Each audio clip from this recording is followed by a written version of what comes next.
Kemenangan timnas kita menghadapi timnas Filipina tadi malam menurut saya itu hal yang wajar, karena secara permainan timnas Filipina itu masih di bawah kita, apalagi secara materi kualitas pemain kita masih berada di atas mereka. Ya, meskipun kemenangan ini sangat terasa spesial karena kita bisa mencetak sejarah untuk pertama kalinya lolos ke babak ketiga kualifikasi Piala Dunia 2026.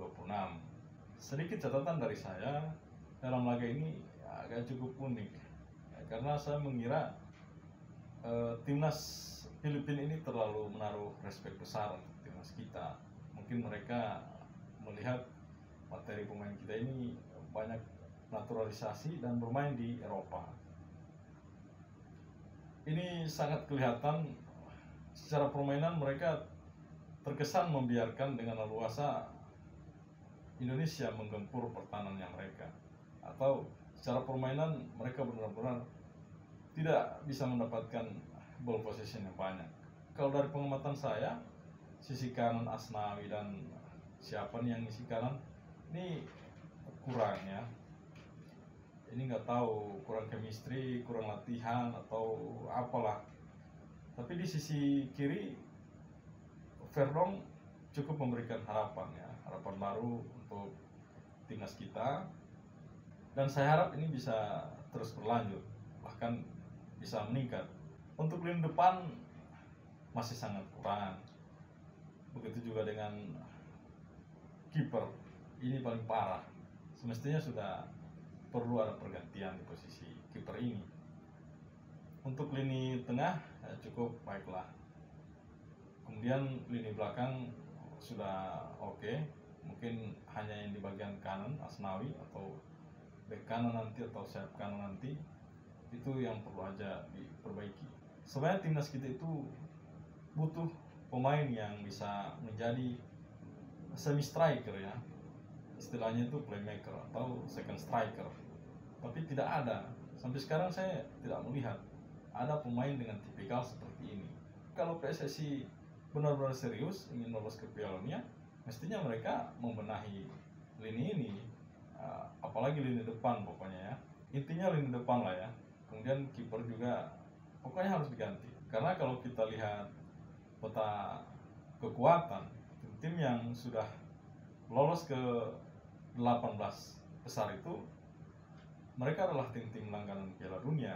Sebut saja ada Jepang, Korea, Australia, Iran. Ini langganan di setiap Piala Dunia. Jadi sangat realistis, kita nggak bisa bersaing dengan mereka. Ya paling ke babak keempat lah. Kalaupun nggak bisa ya ke babak kelima. Kalau nggak bisa ya memang kekuatan kita masih segitu. Peluang ini sangat terbuka mengingat penambahan kuota dari 4,5 ke 8,5 ya Asia. Siapa tahu aja kita termasuk dari 9 tim itu. Tentu kita juga tidak lupa untuk mengapresiasi kinerja dari Bapak Erick Thohir dan Sintayong beserta tim yang selama ini fokus membangun timnas Garuda ini menjadi lebih baik.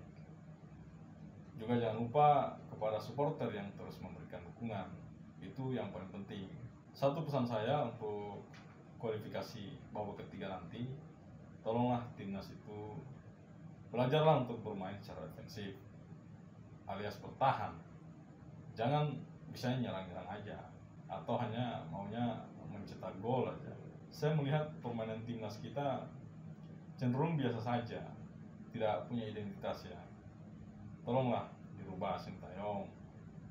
Permainan defensif juga menarik ketika kita menghadapi tim-tim besar. Kemudian satu lagi yang paling penting adalah menekan ego pemain, atau yang sering melanda pemain kita itu star syndrome. Banyak yang kehilangan semangat untuk bermain untuk timnas, seolah-olah tidak punya semangat, atau mungkin kecapean syuting, atau sudah puas dengan pencapaian mereka saat ini. Itu yang masih sering terjadi di pemain timnas kita. Ini yang harus menjadi PR juga bagi Sintayong ataupun Bapak Erick Thohir.